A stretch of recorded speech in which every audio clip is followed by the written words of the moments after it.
The United States Africa Command was established in 2007 to strengthen the U.S. military's engagement with African nations. It was set up to address the growing threats posed by terrorism and extremist groups following the deadly 9/11 bombings. The U.S. Africa Command has approximately 2,000 personnel. At least 1,400 are based at its headquarters in Stuttgart, Germany. Others are stationed at the U.S. Africa Command units in Camp Lemonnier in Djibouti, MacDill Air Force Base in Florida, and RAF Molesworth in the UK. In East Africa, AFRICOM has collaborated with other countries to support Somalia's fight against Al-Shabaab terror group. North Africa is home to key non-NATO allies, Morocco and Tunisia, which both support AFRICOM's regional objectives. US AFRICOM also has strong and growing partnerships in southern African states like Botswana, Malawi, Zambia and Angola.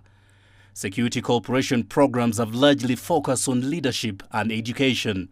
West Africa is said to have been a challenge for AFRICOM due to a wave of military coups. In 2024, public discontent, fueled by frustrations, forced US AFRICOM to withdraw troops from Niger, a country once considered a key US counter-terrorism ally.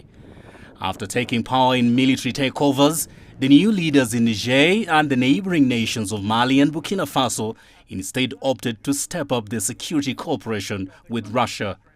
They felt their partnership with Washington and other Western powers had failed to deal with an insurgency in the region, while cooperation with Russia helped them to get training and equipment that led to the retaking of cities, towns and villages that were previously held or threatened by militant groups.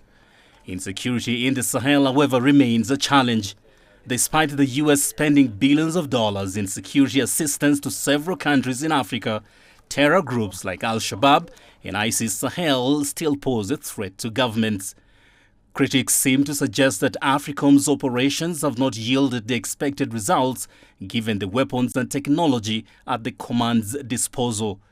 From the Sahel to Southern Africa, nations are increasingly turning to China, Russia and regional partners amid dissatisfaction with U.S. policies.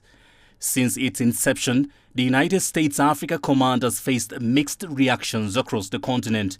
While some governments collaborate with the U.S. military on security issues, others view AFRICOM with skepticism, seeing it as a tool of militarization and strategic competition rather than genuine partnership.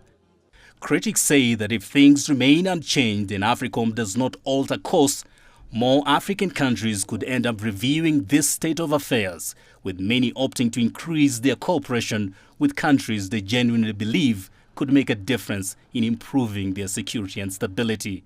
Daniel Arab Moy, CGTN.